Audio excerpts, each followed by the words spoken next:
The C-SPAN networks bring you long-form public affairs programming from the nation's capital and are a public service of your television provider. C-SPAN, created by cable.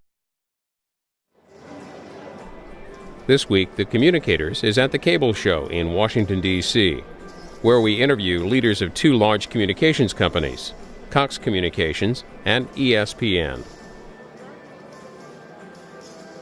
Well, now we want to introduce you here on the Communicators to Pat Esser. Mr. Esser is president of Cox Communications. If you would, start by giving us a snapshot of Cox Communications. Well, Cox Communications, we just celebrated our 50th anniversary as a company. We're a private company, part of Cox Enterprises, our larger parent entity. We serve about 6 million commercial and residential customers across the country, past about 10 million households. We're a telecommunications, broadband, video, voice, as I said earlier, business and residential services. I think we're known, our commitment to our people, our commitment to our customers, and investments we've made in our communities is really what our reputation is. Mr. Esser, is Cox Communications a growth company right now? It is a growth company, but it's been a growth company for a lot of years. We didn't get here easily. We've always been focused, I think, on what's important in the business. And in 1996, as an example, in more recent times, when the Telecom Act of '96 went into effect, in 1997, we were rolling out digital video, we were rolling out broadband services, we were rolling out residential telephone services, commercial services, and bringing the bundle to the market. We were the first MSO in the country to start bundling products together. And for that, our customers responded very positively. We have very high penetrations of products today, and we were able to get into new businesses that others didn't even dream about because we got in there so early and been rewarded for that. How important is business to business to us? To Cox right now? Well, we were early in a company called Teleport where we really started to learn the commercial space. And at the same time, we were rolling out residential services, and the two kind of came together, and we saw this opportunity in the market with small to medium businesses that were being very underserved. And over the last 10 to 12 years, we've been micro-focused on how we can serve that market. It leverages the same network, the same capabilities, the same reputation, the same service organization. And today, business services represents about $1.5 billion in revenues to us, continuing on its way to $2 billion. And we have a number of new products and services that we've developed and are launching as I sit here to serve that marketplace. And I think we have a great reputation in that space. Pat Esser is president of Cox Communications, which is headquartered in Atlanta. Mr. Esser, you're also co-chair here of the Cable Show here in Washington, D.C. Is cable a tech business right now? Well, let me first back up and say, welcome to DC, although it's probably your home, so this is probably a short trip for you. But thank you to you and C-SPAN, the C-SPAN bus and the crew for coming here and spending time with us. The national show is very important to us. It's a chance for us to talk to our consumers about things that are happening inside of our business. It's a chance to talk to members of Congress, FCC members, commissioners, staff, bureau chiefs about things going on inside the business. So first, thank you for coming here and making that important on your schedule because it's important to us. Is it a technology business? The cable industry is more than just a simple wire that goes through your neighborhood. There is a lot of infrastructure and intelligence inside that network, and it provides a lot of things that honestly connect our customers to the things in life that are important to them. And we never forget that. And it's national shows like this, we have an opportunity to talk about that, but that's really in its essence who we are. We connect people to the things in life they care about. Cox lives that motto every day. You asked about the show. If you don't mind, I'll talk about a couple themes at the show. I think one thing we want people to take away is innovation is occurring here. Innovation is occurring inside this industry. If you haven't heard the statistic, you probably already heard it in some of the interviews you've done. If you look back to 1996, which I made a reference to the Telecom Act of '96, and you advance forward and say how much money has this industry spent in infrastructure? The industry has spent over $200 billion. Cox Communications has invested over $24 billion in our markets, building out this incredible nationwide broadband platform.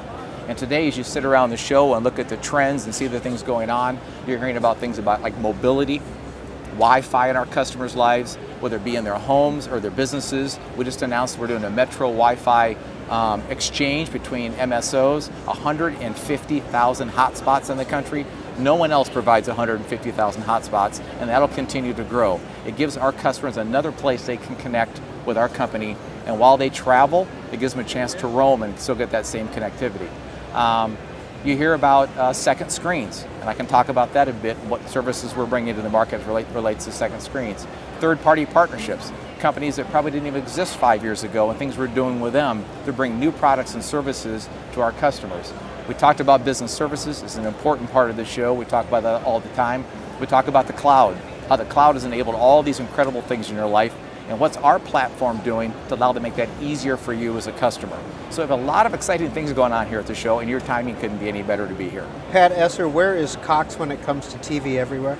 TV Everywhere, we have a TV Everywhere platform, and right now customers can get their products, their authenticated products, on the web by going to Cox.com, or Cox.net, I almost said, Cox.com, and enter in their customer ID, their password, and their ID, and they can get on it. Can I talk about TV Everywhere? Because this is an opportunity for me to get off on a little bit of a tangent here, but it's an important one.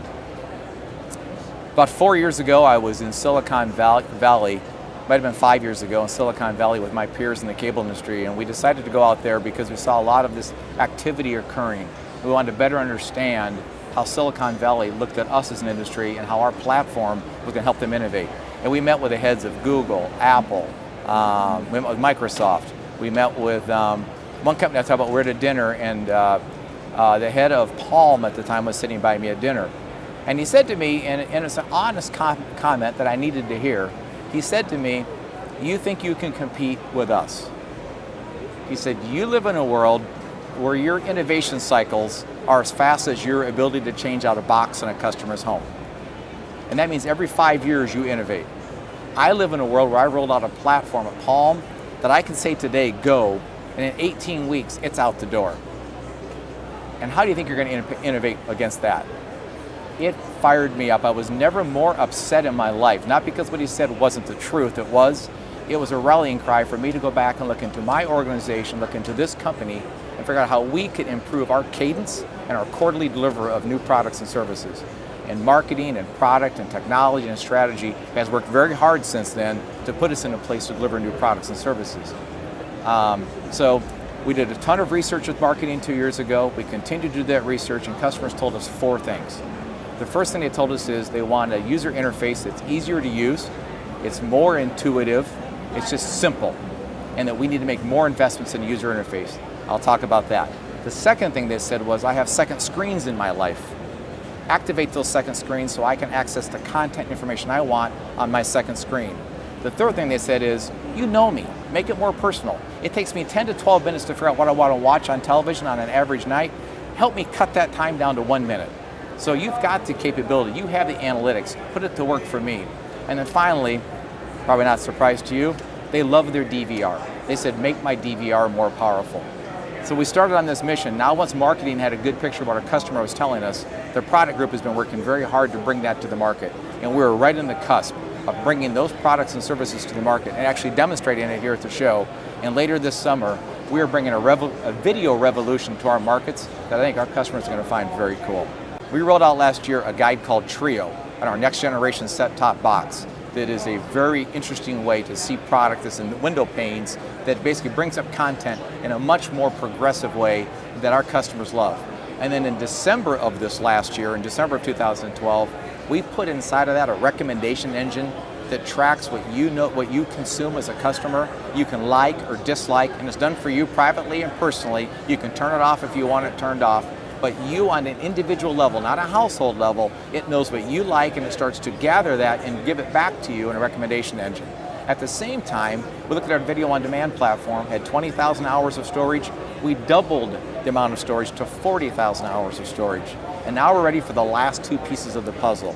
The last 2 pieces are, we're bringing to the market an IP video gateway, which is your device in your home that has 6 tuners, 2 terabytes of storage, and it's an IP gateway. So down the road, we can start to connect it to the internet and bring apps and content to your television set that's relevant to you and is important to you. On top of that, remember I said our customers want us to think about the second screens in their lives? we built a tablet app that we call the Personal Video Experience. That when you pick it up, you touch it, you tell it who it is, and it presents to you in 3 simple window panes: your library, your live content, and your on-demand content. And it's all centered around you, Peter. It knows what you like. It knows the 9 shows right now that are on there live that are most relevant to you. It knows what's in your library of stored content, DVR'd content, apps, what you prefer, and even in VOD, it brings the stuff out of this huge VOD library and sorts it down and brings it to the top. So immediately you have at your fingertips what you want. You can consume it all on that tablet, or you can stop and say, I'm enjoying this, but I want to see it on a bigger screen. You can say send to the TV, and you can send it all to the television set and enjoy it. And when you set that tablet down, the next person in your household can pick it up, and they can say, I'm Pat. And it immediately tells me what Pat likes. And it just moves on to the next user. Very cool. Pat Esser, one of the issues that we are discussing currently in Washington is the issue of privacy, personal privacy, cyber privacy. Have you been approached by government agencies to provide people's personal information? No, we protect that with a great amount of respect and responsibility. We do not share our customers' information with anyone. Obviously, for building reasons and records, it's all very secure. We have a chief privacy officer. He and his team oversee that constantly to make sure nothing is getting outside the walls of our company. You have to be a very specific number of employees who can access information to do customer records, do transactions, do installs, do service calls. But no, our customers' privacy is pretty important to us. As president of Cox Communications, how much time do you spend on privacy issues or Washington-based issues? Well, when we talk about Washington-based issues, I'm in Washington probably once a month. I spend a fair amount of time with members of the Hill, more with the Commerce Committee members probably than anybody else, because that is the committee of the Hill or the committee of the Congress or House of Representatives and Senate that spends most of their time thinking about our industry. They have a lot of questions. We come up and spend time with them so they know what's going on. They're tracking a lot of developments in our industry constantly. Obviously, the FCC has a lot of regulatory power over our industry. We spend a fair amount of time with the commissioners there. And so because of that, I find myself about once a month I'm up here spending time. I think it's important. Regulatory world is it's a part of who we are. Big parts of our business are highly regulated. We need to make sure we're following those regulations. We need to make sure we understand those regulations. As changes are being made to those, we need to make sure that our point of view, our customer's point of view is understood. So we just spend a fair amount of time on that. What issue right now are you most concerned with? In business in general? In regulation. In regulation, probably the issue I wouldn't say concerned, but the issue that will probably occupy the rest of my career is there's a belief there's going to be a rewrite of the Telecom Act. And this is a very complex business that's changing. Literally, as I sat here, the business has probably changed in the last 30 minutes.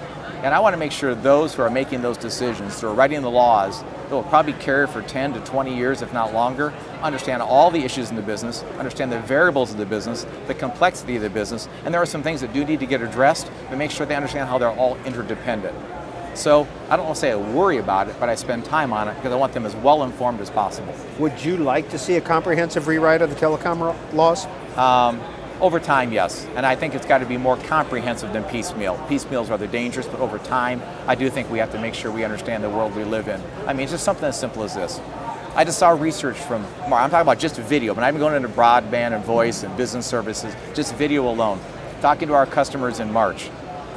They now fed back to us that 60% of the content that they consume is no longer live video content, live linear on their TV. So 60% is either a DVR, it's on a second screen, or it's being streamed, downloaded, DVD, on and on. The world has changed. It will continue to change. Let's make sure our telecom laws reflect that. And we've been talking with Pat Esser, who is president of Cox Communications. When did you get started in this business and why? Good question. I started in this business in 1979. I came out of college. I was always passionate. I just come out of college, always passionate about the business. And I started as a cable installer in Waterloo, Iowa, climbing poles and cutting in tabs. And were you very good at it? No, I was horrible at it. I was not I wish I could say I was a good technician. I was not. It would have been a wonderful career path for me, but because I fell so often, the chief tech said, Esser, you're going to marketing. So I now learned in life that if you cannot be successful in technology, they put you in marketing. And I sold door to door. We did all the stuff that marketing did back in the 70s. And I got a great break in life in 1981. I number one in 79, I heard about a company called Cox Communications, and I drove to Hampton Roads, Virginia on a Thursday night and knocked on their door and got a job as a public access director. And started with Cox, and I loved the company. At the same time, my big break came when the University of Northern Iowa, I'm an alma mater of the school, contacted me about a graduate assistantship and allowed me to go back and get my graduate degree and do most of my work in the business school. I went back and I really started to hone my skills when I came out in 1981. I got back with Cox immediately. I loved the company and helped start up a business from scratch, which was an ad sales business. Because all these video subs you started to create in the country, there were local ad avails on the ESPNs and the USAs and MTVs and CNNs, which by the way, most of them didn't even exist. So we had USA and CNN, I think, at the time, working with local businesses, using those avails to tell their stories in the local markets. And from there, I've been with Cox ever since. It's been an incredible run. And you're watching the Communicators on C-SPAN. We've been talking with Pat Esser, President, Cox Communications. Thank you for your time. Peter, thank you for coming today. We appreciate it. Well, now joining us on the Communicators is the president of ESPN. He's also co-chair of the Disney Media Networks. John Skipper is his name. Mr. Skipper, how did you become president of ESPN? Well, I'll tell you, I'm just as surprised as you are. But George Bodenheimer was the president of ESPN for 13 years. And I have the great privilege of succeeding him at his decision starting last January. And it's really been a great year and a half for me. Where did you get started with Disney and ABC? I got started at Disney in 1990 when Disney wanted to start a book and magazine division. So I actually moved from my home in New York City out to California to Burbank and helped them start a magazine book division.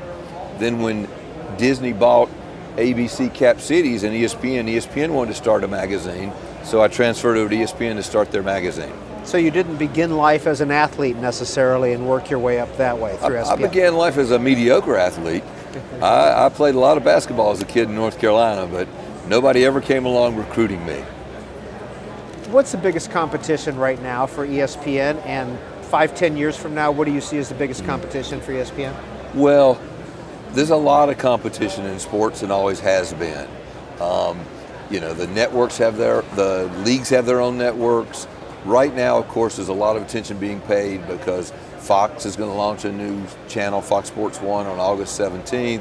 NBC launched a channel about a year and a half ago, turned OLN into NBC Sports Network.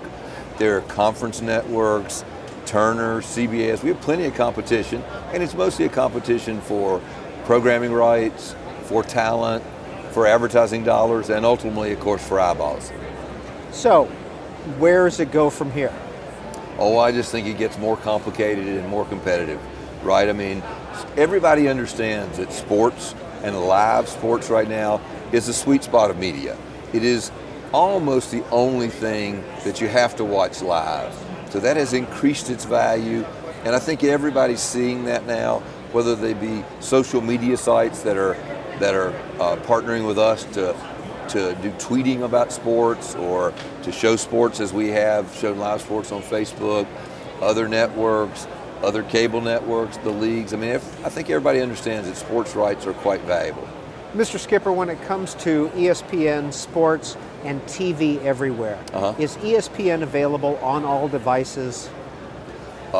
Yes, it is. That is the perfect question for me, because the answer is yes. It's available on all devices. This has been very important to us, and it goes back to live, right? If you have to watch your game live, it is best to be in your living room with a big 70-inch HD screen in front of you. But if you're in the office for the World Cup, you watch it on your computer. If you're at a picnic while your baseball game's playing, you watch it on your tablet. If you happen to be in a business meeting, you might slip a little look down at your smartphone and watch the game there. So it was very important to us. We were first with our Watch ESPN products.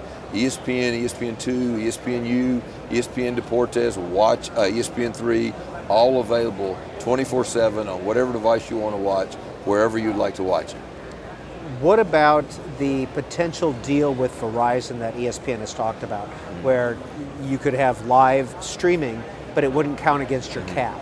That was really an exploration, and we're always looking into being on top of technology, doing new things, as to whether people hitting their caps would interfere with their ability to get ESPN. We explored it. We've not moved forward with it. We don't anticipate anything imminent. And it's just really about our wanting to make sure that our products are available to our fans. Is there a price point where people will say, no, I do not want sports, I cannot afford to pay for sports anymore? Look, we're highly cognizant that providing as much value to fans as possible. And that's why we've aggregated the portfolio of sports rights we have. The new college football championship is going to be on ESPN. All of Wimbledon is on ESPN. All of the U.S. Open will be on tennis will be on ESPN starting in 2015. The British Open, which is starting here in a few weeks, will be on ESPN. Conference championships in the ACC and the SEC. On and on. Sunday night baseball, Monday night football. There is a lot of value. Then you watch it on any device, as we were just discussing. And then you can check scores on your ScoreCenter app and go on to ESPN.com and comment or get articles. So we provide a lot of value. We think it's appropriately priced, and generally as we survey fans and as we talk to our distributor partners, they believe it to be appropriately priced as well. What do you say to Senator John McCain, who has introduced again, talked about his a la carte bill? He's mentioned ESPN by name. What's your response to him? My response to Senator McCain is, of course, highly respectful for what he's done for our country, and he has often been right. In this case, he's very wrong. A la carte will not lead to more choice for consumers. It'll lead to less choice. It will not lead to less expense for consumers. It will lead to more expense for consumers, because systems will be forced to raise their prices per channel. The channels will go out of business, so it will not work. There's another myth that gets perpetuated in this discussion, and that is the myth that there's an awful lot of people out there not watching ESPN. Last week, 113 million people watched or logged on or listened to or read ESPN. 88% of all households who get ESPN watch ESPN. So there's not a lot of this. We're not a niche channel. You go into any bar in the country, go through any airport, go through any dorm room, go through any fraternity house, ESPN is on. We are often the backdrop for what's happening around the country here, because it's live sports. So we're not a niche channel, so that's just wrong. Mr. Skipper, I want to ask you finally about social issues and ESPN. Jason Collins comes out. Does ESPN have a policy when it comes to approaching social issues like that? Well, it's complicated, of course, and we have policies, but that doesn't mean you can capture every situation, right? So we are forever encountering new situations that cause us to create new policies, but we'll never catch up. There are complicated issues. We have commentators, analysts, writers, columnists whose job it is to give their opinion. We then have reporters whose job it is to report and state the facts and do interviews. We try not to get them mixed. We got them mixed in the Jason Collins matter, where we had a reporter begin to express their point of view about this social issue. That was a mistake on his part, although we put him in a difficult circumstance, so we bear responsibility as well. We want to be, as a company, we also have to separate. As a company, we want to be socially responsible. We are an inclusive environment. We are a non-discriminatory environment, a non-harassment environment with opportunities for all people, including gay employees. We do not want to have separate career paths, separate success paths for homosexuals. We encourage gay people to work at ESPN. So we have that, but this doesn't mean it's appropriate on our air to necessarily advocate for that. We don't have an editorial page, right? We have individuals who express their opinion, but at ESPN we don't have a public social point of view. And we have been necessarily. We have been catching up with John Skipper, who is president of ESPN, co-chair of the Disney Media Networks. You're watching the Communicators on C-SPAN.